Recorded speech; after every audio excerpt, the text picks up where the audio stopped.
yun. Amen. Amen. And doon din po sa awit o Psalm 37:7,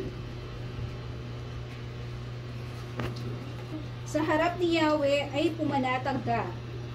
Maging matyagang maghintay sa Kanya, huwag mong kaingitan ang gumiginhawa. Sa likong paraan, umunlad man sila. Yes. Okay? Amen. Sabi po doon, umunlad man sila. Ano ba ang meaning ng pag-unlad para sa atin? Sabi nga, minsan natanong ako, ano ang meaning sa'yo ng being successful? Ng success. Diba?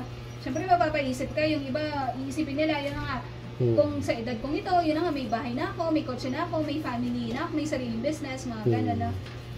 Pero, yun nga ba? Diba?